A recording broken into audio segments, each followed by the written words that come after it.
ভুয়ো অ্যামাজন অফিসের পর্দাফাঁস। মহারাষ্ট্রে এবার অভিযোগ উঠে আসছে এবং সেই অভিযোগের সত্যতা মিলল যে ভুয়ো অফিস, অ্যামাজনের ভুয়ো অফিস। এবং ইতিমধ্যেই সিবিআই এর হানায় ধৃত 5 জন। ঢাকা থেকে গ্রাহককে প্রতারণার অভিযোগ উঠেছে সেই অফিসের বিরুদ্ধে। কি জানতে পারা যাচ্ছে জানবো, আমাদের সঙ্গে যুক্ত হয়ে গেছে প্রতিনিধি সৌম্য মুখোপাধ্যায়। সৌম্য, কি জানতে পারছো এখনো পর্যন্ত সিবিআই এর পক্ষ থেকে কি জানানো হচ্ছে? দেখো, আজকে সকালবেলা মহারাষ্ট্রের নাসিকের ইগতপুরি এলাকায় একটি রিসর্টে আচমকা হামলা চালায় সিবিআই এর আধিকারিকরা এবং আমাজন টেকনিক্যাল সাপোর্ট সেন্টার নামে ওই অফিসে কজন যুবক সে সময় ছিল, তাদের মধ্যে 5 জনকে গ্রেপ্তার করতে সমর্থ হয় আধিকারিকরা এবং বাকিরা পালিয়ে যায়। যেটা জানা যাচ্ছে যে অ্যামাজনের নাম দিয়ে, ই কমার্স সংস্থা অ্যামাজনের নাম দিয়ে ওই অফিস থেকে বিভিন্ন গ্রাহকদের ফোন করে প্রতারণার ফাঁদ পাতা হতো এবং তাতে যারা প্রতারণার মধ্যে পড়তো তাদের থেকে প্রচুর টাকা লুটে নেওয়া হয়েছে বলে অভিযোগ। এতদিন পর্যন্ত সিবিআই কাছে এই বিষয়ে বিভিন্ন অভিযোগ যাচ্ছিল এবং তার ভিত্তিতেই রোববার দিন সকালে ওই অভিযানটা চালানো হয় এবং তারপরেই সাইবার অপরাধীদের ওই গোপন চক্রের কথা প্রকাশ্যে আসে।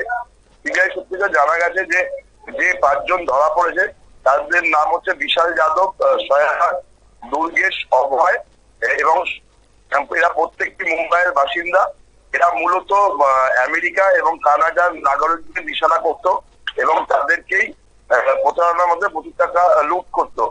এফআইআর এ আরো একজন অভিযুক্তর নাম রয়েছে, তার খোঁজে তল্লাশি চালানো হচ্ছে।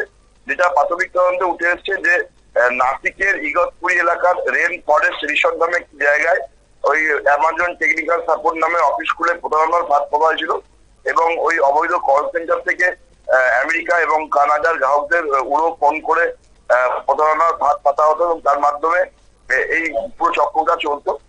ওই অফিসটিতে প্রায় 70 থেকে 80 জন মতো কাজ করতো এবং গিফট কার্ড এবং ক্রিপ্টো কারেন্সির নাম দিয়েই গ্রাহকদের প্রতারণা করা হতো।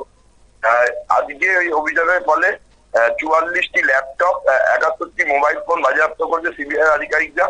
এছাড়াও তল্লাশির সময় নগদ 1,20,00,000 টাকা, 500 গ্রাম সোনা এবং 7টি গাড়ি বাজেয়াপ্ত করা হয়েছে। প্রত্যেকটি গাড়ির দামই 1 কোটি টাকার উপর বলে সিবিআই সূত্রে জানা গেছে।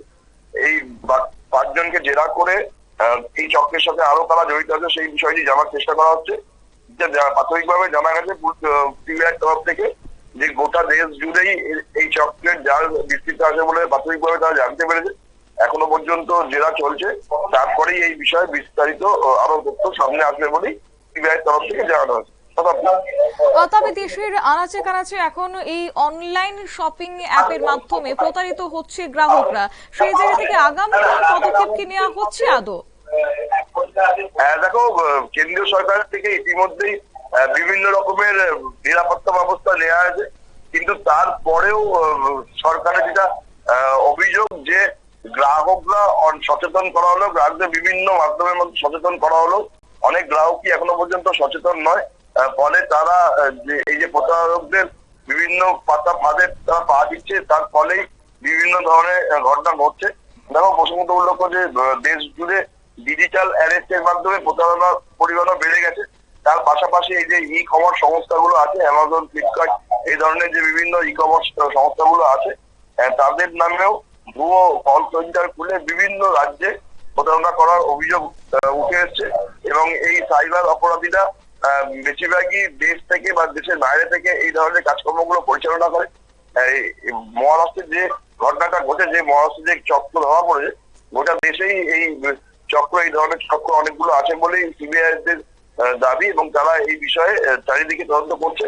তবে তাদের একটাই অভিযোগ যে বিভিন্ন ক্ষেত্রে রাজ্য সরকারগুলো তাদেরকে সাহায্য করে না, তারপরে তারা খবর পেয়েও শেষ পর্যন্ত অপরাধীদের গ্রেপ্তার করতে পারে না। যদি রাজ্য সরকার কেন্দ্রীয় তদন্তকারী সংস্থাকে সাপোর্ট করে ঠিকভাবে, তাহলে তারা এই সাইবার অপরাধীদের আরো তাড়াতাড়ি গ্রেপ্তার করবে বলে সিবিআই জানিয়েছে। শতাব্দী, ধন্যবাদ। আপনারা শুনলেন, অর্থাৎ এইভাবেই গজে উঠছে এই ই কমার্স সংস্থাগুলো এবং যেখানে রীতিমতো প্রতারণার ফাঁদ তারা ফেলছেন এবং সেই ফাঁদে পা রাখছেন গ্রাহকরা। যদিও ইতিমধ্যে কেন্দ্রীয় সরকারের পক্ষ থেকে পদক্ষেপ গ্রহণ করা হচ্ছে, পাশাপাশি সিবিআই এর চলছে তদন্ত। তবে হ্যাঁ, অবশ্যই প্রত্যেককেই সতর্ক থাকতে হবে। নিয়ে নিচ্ছি ছোট্ট একটি বিজ্ঞাপন বিরতির, সঙ্গে থাকুন।